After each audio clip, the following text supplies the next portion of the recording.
So I have a question from a friend.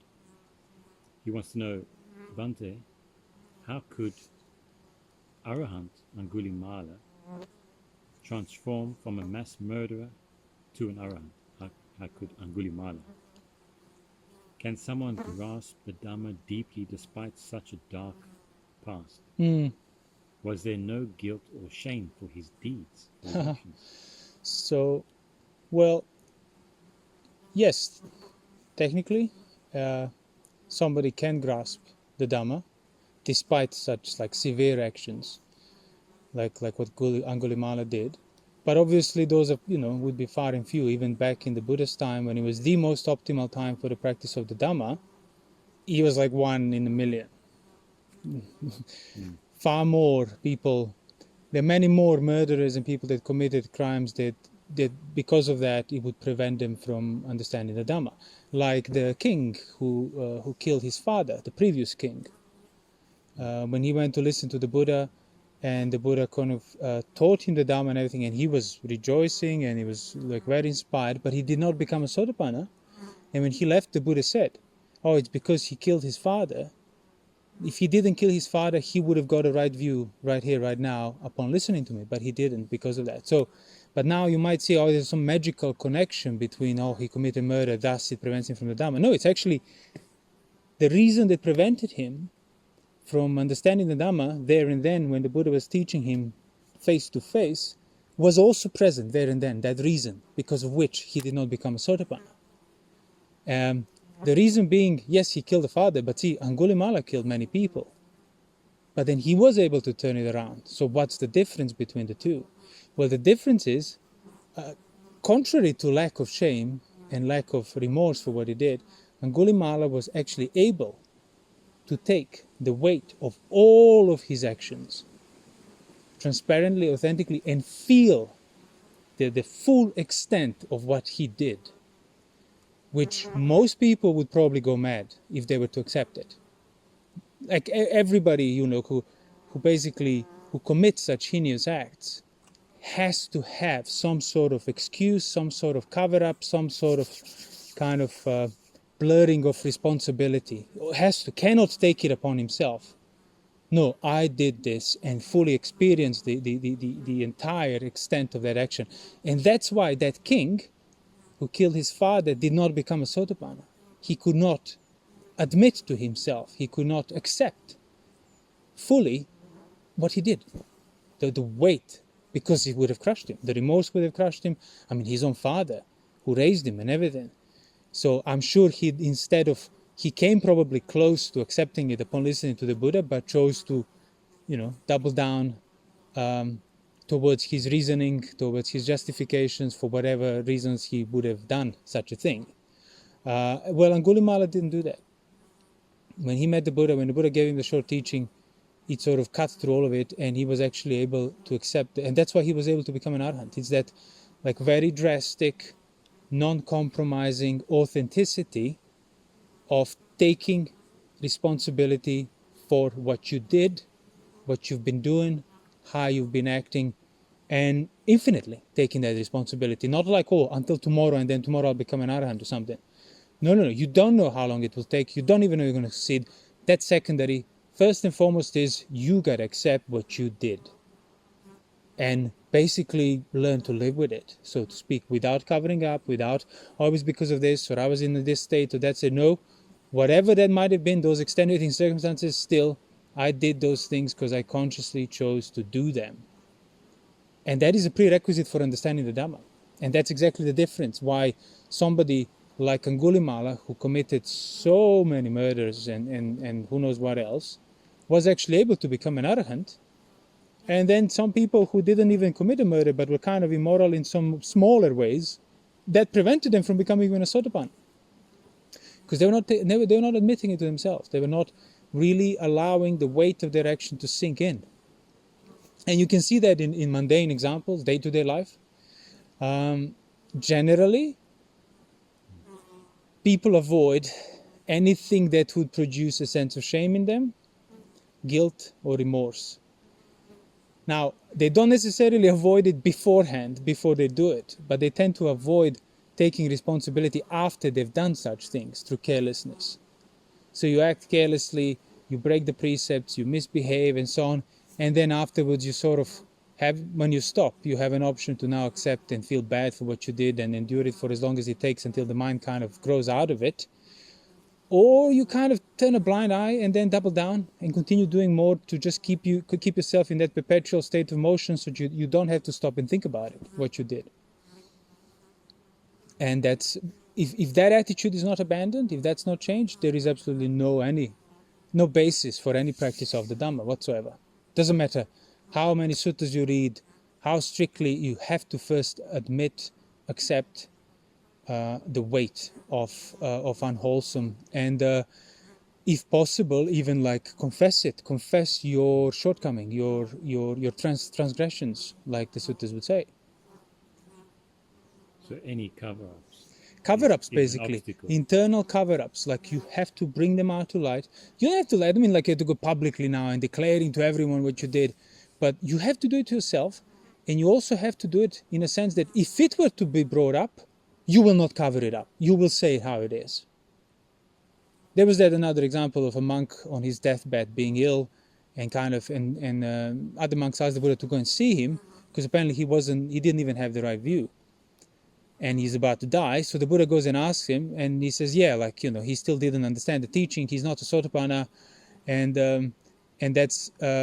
basically he was like, he was sort of remorseful, and a bit, mental anguish, and the Buddha said, why are you remorseful? Because you did not become a Sotapanna. Is it because, you did things by body, speech, and mind that you have not confessed, that you have not brought to light, that you have not made transparent? He says, no. I've been pure, I've been behaving well. It's just that I still haven't understood the Dhamma. That's the sole reason for my remorse. And then the Buddha taught him the Dhamma, and he became a Sotapanna before he died. He understood it. But that is a factor. That is a factor. That kind of drastic acceptance of responsibility, as we often talked about. I mean, we had many talks about the role of responsibility and freedom from suffering and so on. There's a second part of this question. It says, I wonder why, despite not committing such actions and earnestly seeking Dhamma, I still struggle to reach arahantship. There you go. That's the answer. You have to, and like, if you're like, well, I haven't done anything bad, it's relative, For a small mind, even minor little kind of infractions and actions can be more than enough to pollute it. Like the Buddha gave that example, you put a drop of dye into a glass. It's going to dye the whole amount of water. But then you put a drop of dye in an ocean. It's not going to make a difference. So you don't know how developed your mind is, but the fact is, if you're not getting the right view, if you're not progressing in the Dhamma, keeping the precepts means, okay, so you need to dig deeper, basically. You need to be more serious with your sense restraint, more serious with avoiding distractions, more serious with kind of giving in to these little ways out of enduring the pressure of withdrawal, of saying no to sensuality, and then see what comes up. What's going to that pressure will bring something to the surface, and then see what mind starts revolving around. What are you remorseful? And not in a sense, I have to go and deal with this before I can start practicing. No. You're dealing with it by bringing it up. You're dealing with it by not covering it up. And quite contrary to the popular expectation, you're not actually trying to resolve it. You're trying to train your mind so it stops resisting it while it's there. So you don't want to resolve it in that sense. When you bring these things up, again, as I said, if it's like major breaches of precept, that needs to be confessed, that needs to be referred to somebody else as well. Just you make it public in that sense. It makes a difference to your state of mind. But now we're talking about, somebody didn't do anything bad necessarily, hasn't harmed anybody, didn't steal anything, nothing like that, but still not progressing in the Dhamma. So you need to start digging in further within yourself in that sense of sense restraint that will bring up various, well, neurotic tendencies, to put it that way. Your mind might resist that. It will start to push you to make you act out towards sensuality or ill will and so on. Then you're going to start feeling guilty on account of things that are kind of irrational, and you have to go through that. It's basically like a mind that has been caught, or that has been sort of trapped. It's going to start to kick and scream and resist initially, and throw everything it has at you until it calms down. So that's the point. You're bringing all of that up so to teach your mind how to calm down within these things that are assailing you, not to calm down by resolving them and making them go away. No, because if you were calm while they're there, that's how they go away. If mind is calmed down within those things, within that pressure of responsibility, within the neurotic kind of tendencies, within everything else, like like your thoughts wanting to make you act towards sensuality, your mind does not act, endures it, calms down. And again, the Buddha described it so many times like an elephant in the battle that's being prodded by spears, with whips, whatever, thunder, and it doesn't flinch. That's how you need to train your mind. That's exactly what it is. That's the definition of samadhi.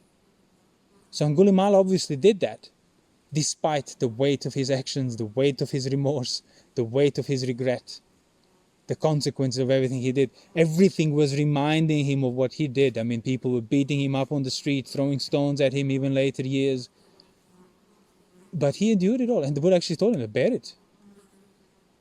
Bear it. That's basically, that's the extent of your punishment. That's it. You're not going to have more, because you have freed your mind to fully accepting responsibility for that then enable you to understand the Dhamma and the actual root of suffering and the way out of suffering. So the point is to train your mind within the container of these unpleasant emotions, weight of responsibility and so on. Train it in a sense of learn how to keep it calm without trying to get rid of what's sort of bothering you. So Aṅgulimāla, whatever happened in his life, whatever pressure arose for him, made him so angry, so violent. Yeah. He was killing people. He was doing a lot of stuff, yeah. And so the only way to uproot those tendencies of violence and anger and so on, he would have to face that pressure which he's been running away his whole life, that made him do such bad actions. Now, not just that he had to accept that pressure, he now had to accept the whole amount of the bad actions that he did on account of that pressure. And he did. Yeah. And so that the tendency to lash out violently, which he did, he has to bear that. He has to bear that, habit. A serious habit, like habit that had serious consequences, exactly. So, and that's my point. See, it doesn't matter whether it was something as severe as Aṅgulimāla's case, or some minor things you're doing, but the principle remains the same. Are you acting out? Are you distracting yourself? Are you covering up? Are you not enduring things on the right level? And by that I mean, see, you have an unpleasant emotion present itself on account of something you did, or something you said, or somebody else did, or somebody else said. Are you trying to get rid of it? Are you trying to psychologize it, explain it? No, that's already acting out. Learn how to remain unmoved by it, and when you succeed, well, then you won't care whether it's coming or going, that thing that's pressuring you, whether it's present or it's not present, because either way you're not moving. Without needing to do anything on account of it, without needing to act out, without needing to meditate and concentrate away, and none of that's necessary then. Because all of that was done because you were moved in the first place. So he learned how to no longer crave or resist against pain. Pretty much he freed himself from that fundamental patiga, fundamental resistance towards his own form, towards his own state of being. So, and that's, I think his name was then, he was then called Ahimsa, non-violence. The non-violent one. Because he was, well, again, he had to so drastically develop the attitude of non-violence because of his violent attitude before, that became his defining characteristic. But that's the thing, so even though I'm not a killer, I don't murder people and so on, but I get annoyed at mosquitoes. Yeah. There's that root of murder. Resistance, and so on, the root, that resistance. I get annoyed at mosquitoes or at sounds are bothering me, what somebody's like saying or what I'm hearing is just bothering me as a neutral sound. Boredom as well. Again, like I fear it. I need something to do. I need something to keep me occupied. I can't accept my state of being for what it is. I resist it. I become cranky. When I'm cranky, I lash out. When I lash out, I basically publicly sort of perform actions that are unsuitable. Then I'm ashamed. Then I cover up the shame. Then I justify it. Then I say it's because of this or that. Then I continue perpetuating the same principle. So when next time it happens, same. You go through the same motion, same cycle. Like you have to accept it. And even if it's not your fault, as I often say, initially you have to accept responsibility even for that. Because your whole life up to that point was about avoidance of responsibility. So now you have to accept responsibility for random circumstances and things that might happen to you that you generally didn't act out. But you will have to accept responsibility until it sinks in your mind that, okay, no, this acceptance of responsibility should not be moving me, should not be pressuring me, should not be making me resist it and act out and trying to outrun it. The only reason it does so is because of the unwholesome habit of avoiding it through sensuality, acting out of ill will and distraction.